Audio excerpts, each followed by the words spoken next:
আরে iron man, তোর বাইকটা আমাকে একটু দিবি? আজকে আমার গার্লফ্রেন্ডের সাথে দেখা করতে যাব। আচ্ছা ঠিক আছে, বাইক নিয়ে যা, কিন্তু বাইকের কিছু হলে কিন্তু তোর খবর খারাপ করে দেবো আমি। আরে আয়রন ম্যান, টেনশন করিস না, তোর বাইক মানে তো আমার বাইক, কিচ্ছু হবে না বাইক, আমি যাবো আর আসবো।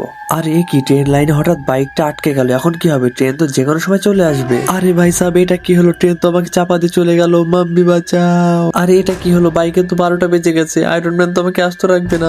এক কাজ করি, আমি লাল্লু ম্যানের কাছে যাই, লাল্লু ম্যানই এখন একটা কিছু করতে পারবে। আরে লাল্লু ম্যান, বাইকের অবস্থাটা খারাপ করে ফেলেছি, আয়রন ম্যান তো আমাকে ছাড়বে না, তুই যে করে হোক বাইকটা ঠিক করে দে ভাই প্লিজ। আমি তোর বাইকটা তখনই ঠিক করে দেবো যখন সবাই এই ভিডিওতে লাইক করে চ্যানেলটাকে সাবস্ক্রাইব করে দেবে। আরে সবাই লাইক, কমেন্ট এবং সাবস্ক্রাইব করে দিয়েছে, তুই তাড়াতাড়ি বাইকটা ঠিক করে দে প্লিজ।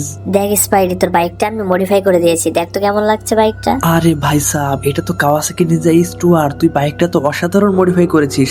আচ্ছা বাইকটা আমি এখন নিয়ে যাই, বাইকটা তাড়াতাড়ি আমি বাসায় নিয়ে যাই, আয়রন ম্যান দেখলে অনেক খুশি হবে। আরে আয়রন ম্যান দেখ, আমি তোর বাইকটা মডিফাই করে এনেছি। তো বন্ধুরা, আয়রন ম্যানের হয়ে তোমরাই বলে দাও বাইকটি কেমন হয়েছে, আর ভিডিওটি ভালো লাগলে অবশ্যই লাইক, কমেন্ট এবং সাবস্ক্রাইব করে দিও। বাই।